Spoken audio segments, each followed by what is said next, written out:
Why are antioxidants so essential and complementary to treating Yeah, let me, hormones? some of you may know I've genetics research background and definitely a hormone replacement therapy background. Oxidative stress we know oxidative stress modifies estrogen receptor structure and function, progesterone receptor structure and function. Every single we know that there are good studies about steroid hormone receptors and oxidative stress and their function. So if you don't have, if you're not optimized, if your antioxidants are not optimized, then there are more oxidative stress in those receptors, which leads to the decrease of the function of that receptor, which leads to the decrease of the function of that hormone. We know this very well when it comes to the HPA axis and when it comes to adrenal stress. We know this extremely well. So this plays a powerful role with hormone management. If you're not managing nutrition, if you're not managing oxidative stress, and you have a hormone replacement practice, you're doing partial hormone replacement. That's the bottom line. Okay. Awesome. And you're finding your patients are holding on to their hormones and getting much better results when their antioxidants are high, right? The mistake we make in hormone replacement therapy is, especially in testosterone replacement. I see this a lot in testosterone replacement therapy. I know some of you guys out there do hormone replacement. Biggest mistake I see is, oh, Dr. Gonzalez, or Dr. Hormone Replacement, my symptoms are coming back, but I'm on the same dose. Well, okay, let's increase the dose of testosterone. Okay, that's fine, all right.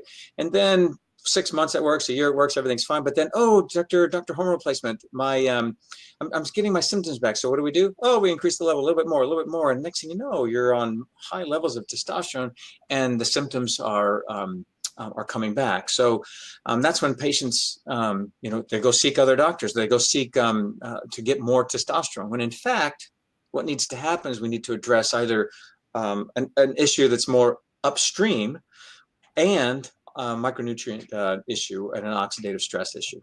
And if we do that, it turns out use less and less and less hormone to be more and more effective. Yep.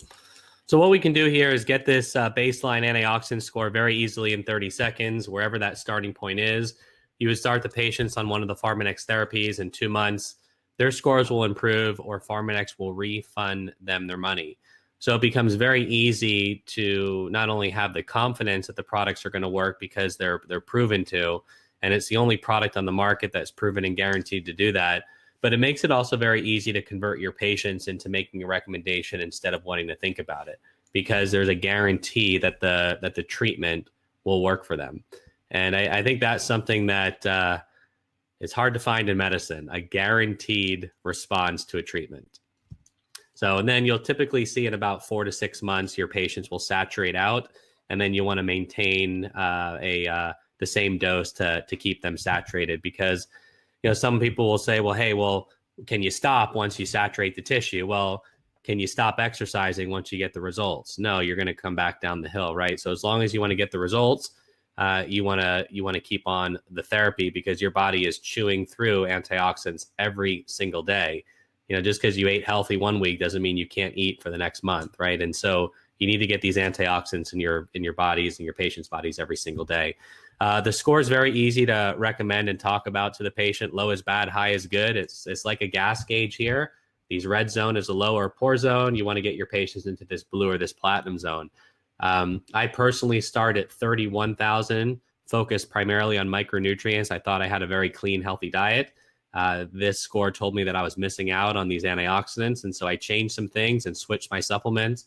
And now my score has been as high as 90,000 all the way at the top here. But usually I'm in the 80,000, 85,000 range. My wife started at 21,000, having lots of allergies. She's gotten her score up to 60,000. Allergies are gone. She's healthy. And my children, which I'll show you here in a little bit here, have made a huge impact too. So if any of you are seeing children or your patients have children, this is a great way to make an impact on children's health, because I've got 3 kids that are 6 and under, and the generation of kids that are being born now are the first generation that is not going to live as long as their parents. And a lot of that has to do, or almost all that has to do with the metabolic issues that are happening because of our diet and our lifestyle. So your smokers, your cancer patients, your ill patients, your diabetic patients are down here. Your average American is not much better. We can see huge improvements on this nutritional therapy here. And Ben, maybe this is a good time. Maybe you can talk a little bit about why it's so important for diabetics to work on improving their antioxidants with some of the supplements that Pharmanex offers. The two tools, the two visuals that I give my patients immediately that work immediately, have immediate impact, are of course the color scores. Red is bad, and of course green is good, blue is good, silver is good. But I give an actual grade score. So if somebody scores in the red, I give them an F, and I say, look, you got an F when it comes to your nutrition status.